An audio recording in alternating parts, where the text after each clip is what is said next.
Well, joining us now all the way from Paris is our International Olympic correspondent, DG Omotoyinbo. Thank you for joining us tonight, DG. Another day without a medal for Team Nigeria. It hasn't proved particularly great. The tracks were barren, the mats were barren, and we seem to are running out of excuses and running out of possible avenues to win a medal.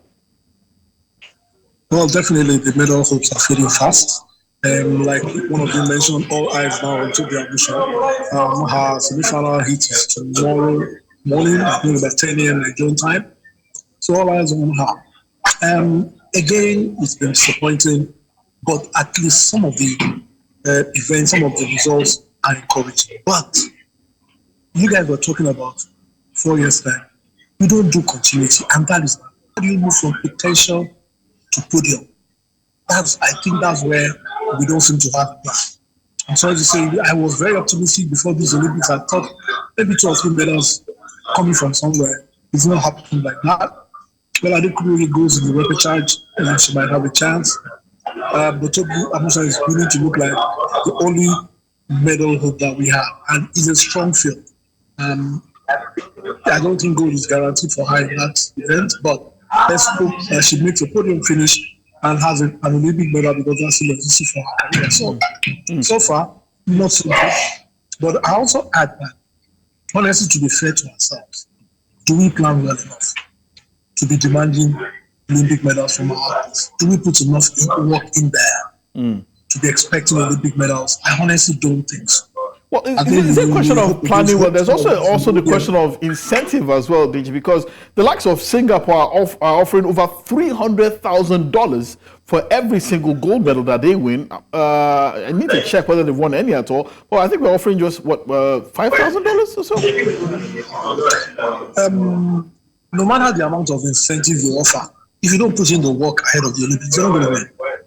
If you say, I'm going to give a Nigerian $1 million to win a medal, if they're not going to win, they're not going to win, because the other people have prepared. It's not by magic.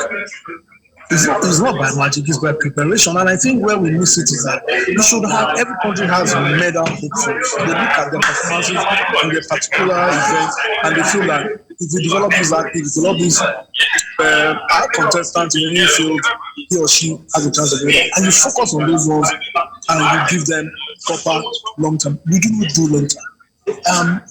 I do not expect a sports minister who resumed 9 months ago or so to produce a medal. That's beyond him. If the work had not been put in before then, there's nothing the minister can do beyond making sure the logistics work. In terms of performances, it's too late. Medalists, I spoke to a lot of journalists here, and most of the athletes who are winning medals have been on that trajectory between 7 and 10 years ago. Some of them are already planning that. They know that the athlete coming will not win this year, but they expect that by 2028 in Los Angeles, the athlete is primed for a medal. So they are expecting, they're surprises. Some athletes are not expected to win medal, but they're surprises. But they're already planning that this athlete today will not win this year, but 2020 he has a chance.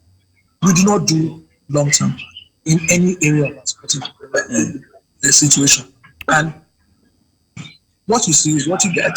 So finally, before I let you go, I know a lot of people are talking about the relays being one of our strongest possible areas. That has absolutely proven not to be the case. And the fact that you've talked very clearly about the fact that we don't seem to work long term. And there's also those who are advocating for a return to the National Sports Commission model, where you have someone who's put in charge for 4 years, has a proper a plan, there's a term in office, he's not put in there by the whims or caprices of any president. He has a definitive term and has a long-term plan. Do you agree to this? That maybe you have someone who's there for like 5 years, 6 years, and with tenure that can be renewed? For me, there are no shortcuts. There are no shortcuts for success. Sport mirrors life. In life, there are no shortcuts to success, just as in sport.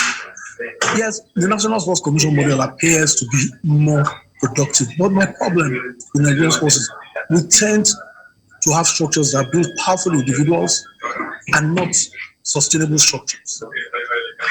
And that is the worry. And then, unfortunately, a lot of people in Nigerian sports are insincere. It's mostly about me, myself, and I.